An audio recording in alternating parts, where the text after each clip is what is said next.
Нам все-таки повезло, что основные жанры, в которых мы работаем, они не пересекаются. То есть Лена работает в живописи, где я не работаю, и, в общем, я себя в этом жанре не вижу, поскольку нет каких-то особо выдающихся талантов, и зачем я буду работать там, где у меня нет каких-то наклонностей, когда у меня есть наклонности в другом. И наоборот, я думаю, добрые отношения, добрая энергетика, потом есть какие-то художественные идеи, которые отображаются и в поэзии, и в живописи. Я вот могу даже почитать, здесь есть картина, допустим, о Праге, у меня стихи есть. Не могу наглядеться, золотое и рыжее, Прага машет мне в детство черепичными крышами, что шаблонами мерить золотые цвета ее. Здесь безумствовал Меринг и летала Цветаева, что безумцам отрада, то для сердца украдено, а у Пражского града все засыпали градины, но кончается влага, все приходит в движение, и купается Прага в золотых отражениях.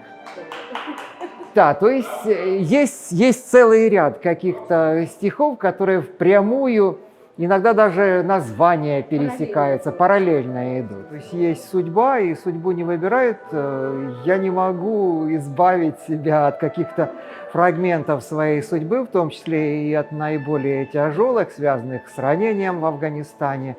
Поэтому что есть, то есть. Наверное, тяжесть, сестры тяжесть и нежность, сказал Мандельштам. Наверное, тяжесть тоже переплавляется потом в что-то более легкое, и природа создана так, что она стремится к равновесию, в том числе и в каждом отдельно взятом человеке. Поэтому иногда так, тяжесть переплавляется в легкость, легкость иногда не дает качественных стихов. Разные художественные идеи преломляются в разных жанрах, и иногда даже невольно какая-то идея уже заранее знает, в чем ей реализоваться.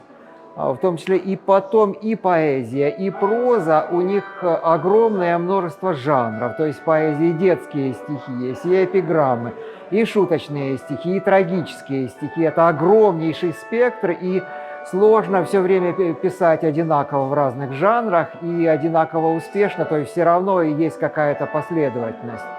И в прозе то же самое.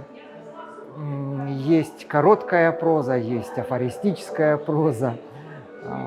Поэтому сложно как-то обобщать. Да, как идет, так и идет. И здесь, и в Штатах, и в Канаде, и в Израиле, и еще в разных уголках земного шара, везде, где есть русский язык, люди пишут качественные произведения, в том числе и прозу, и поэзию. И интернет, конечно, помогает сохранить язык. Если раньше люди, уезжая, часто привозили с собой законсервированный русский язык, который больше не развивался, то теперь все общаются по интернету и помогают и сохраняют в себе живой язык.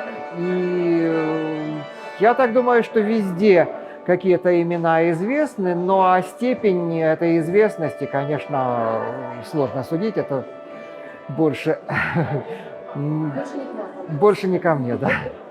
У меня есть в планах издание детской книжки, причем совместно с Еленой, потому что много-много детских стихов, и только в последние месяцы как-то стали их издавать, журналы. А если издать вместе с рисунками Лены, то это может быть хорошая